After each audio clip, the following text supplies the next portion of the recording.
Les troubles ont commencé vers 17 h. Des prisonniers ont mis feu à leurs cellules, puis sont venus avec des couteaux et machettes dans notre bâtiment. Le 25 septembre 2020, 15 détenus ont maîtrisé leurs gardiens et ont pris d'assaut la prison centrale surpeuplée de Kasapa à Lubumbashi, en République démocratique du Congo. Incitant les autres prisonniers à se révolter, ils se sont emparés de la prison tandis que le personnel, les gardiens et les forces de sécurité prenaient la fuite. Leur quartier en flammes, les 56 femmes détenues ont été forcées à évacuer leur section sans protection ni nourriture. Nous sommes restés 3 jours dans la cour principale, où les prisonniers se sont mis à nous violer. Parfois ils étaient 10, voire plus.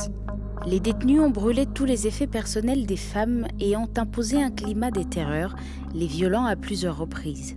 Il n'y avait pas d'électricité. Je pleurais et criais, et si j'essayais de résister, ils me frappaient. Dans les mois et les jours précédant l'émeute, les responsables de la prison avaient pourtant alerté les autorités provinciales de l'insécurité dans la prison. Les avertissements sur l'imminence d'une révolte ont à nouveau été ignorés 5 jours avant les troubles et encore quelques heures avant qu'ils ne débutent. 3 jours plus tard, les forces de sécurité ont repris le contrôle de la prison. Au moins 7 détenus, dont une adolescente de 16 ans, sont tombées enceintes, très probablement suite au viol.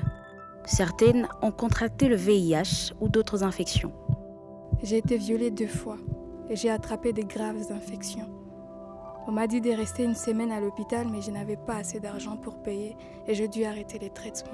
Certaines survivantes ont reçu des soins d'urgence des bases, mais insuffisants et trop tard.